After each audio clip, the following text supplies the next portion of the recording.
রাজ্য জুড়ে এসআইআর প্রক্রিয়ার মাধ্যমে গত 28 ফেব্রুয়ারি 2026 তারিখে নির্বাচন কমিশনের প্রকাশিত প্রাথমিক ভোটার তালিকায় বহু নাম বিচারাধীন হিসেবে চিহ্নিত করা হয়েছে, বহু নাম বাদ গেছে।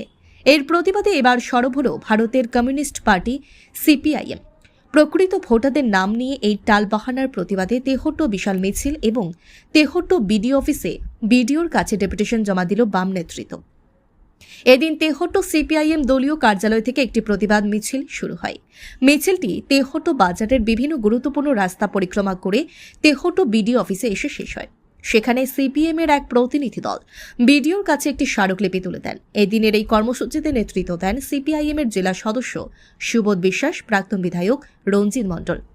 বাম নেতৃত্বের অভিযোগ, বিজেপির প্রত্যক্ষ অঙ্গুলি হেলনে নির্বাচন কমিশন এই ধরনের পদক্ষেপ গ্রহণ করেছে এবং তৃণমূল সরকারের চরম প্রশাসনিক ব্যর্থতার কারণেই বহু সাধারণ মানুষ আজ অযথা হয়রানির শিকার হচ্ছেন।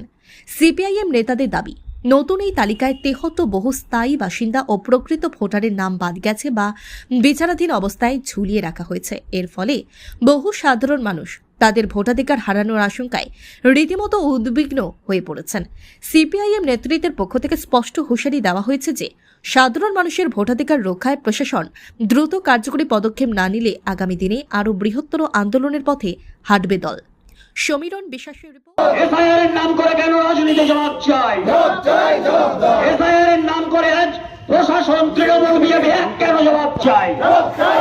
কোন রাজনৈতিক উদ্দেশ্যে প্রশাসন এবং তৃণমূল বিজেপি অবিলম্বে সমস্ত মানুষের নাম দ্রুত তালিকায় আনতে হবে।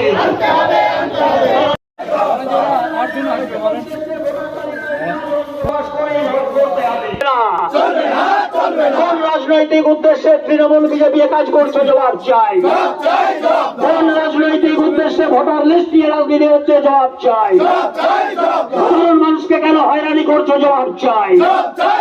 অবৈধ তালিকায় আনতে হবে।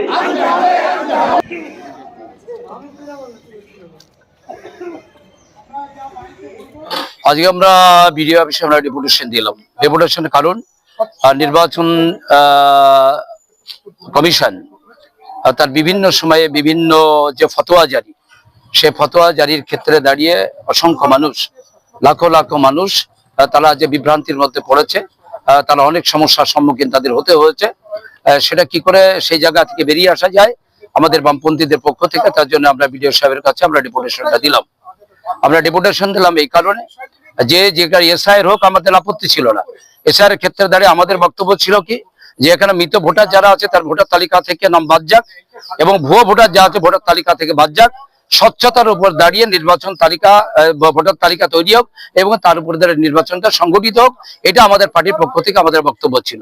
কিন্তু আমরা দেখলাম সেই কাজটা করতে গিয়ে আমাদের বৈধ ভোটার, অনেক অবৈধ ভোটার তারা থেকে গেল, কিন্তু বৈধ ভোটার তাদের ভোটার তালিকা থেকে তাদের নামটাকে বাদ দিয়ে দেওয়া হলো। এই ভোটারকে, বৈধ ভোটারদেরকে তালিকা থেকে বাদ দিতে গেলে এখানকার এআরও এবং ইআরও যারা আছে তাদেরও কিন্তু খাত ছিল এবং তারা দেখেছে যে কারা কোন দল করে, এই সে দল বেছে বেছে তাদেরকে কিন্তু বাদ দেওয়ার চেষ্টা করেছে। এটা আমরা দেখেছি, আমরা কিন্তু তাদেরকে আমরা বুঝিয়ে দিলাম, আমরা দেখিয়ে দিলাম যে এই কাজটা কিন্তু তারা করেছেন।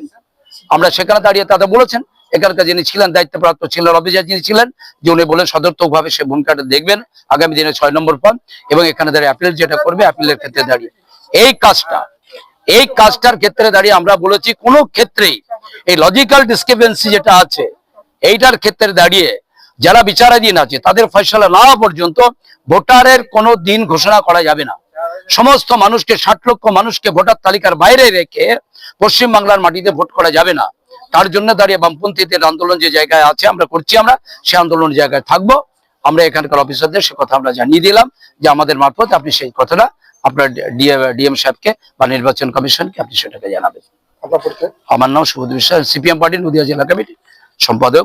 অনেক বছর ধরে আমার পছন্দের গয়না সঞ্চয় করেছি, এবার দেব আমার প্রিয় মানুষ। মা, it's yours. Now it is yours. আমার পছন্দের গয়না আজ থেকে Sohag, pure and precious, Orient jewellers. যদি এখনও আমাদের খবরের দর্পণ চ্যানেলটি সাবস্ক্রাইব না করে থাকেন তাহলে এখনই সাবস্ক্রাইব করুন, সঙ্গে বেল বাটনটি ক্লিক করুন আর পেয়ে যান সব খবরের দ্রুত ভিডিও।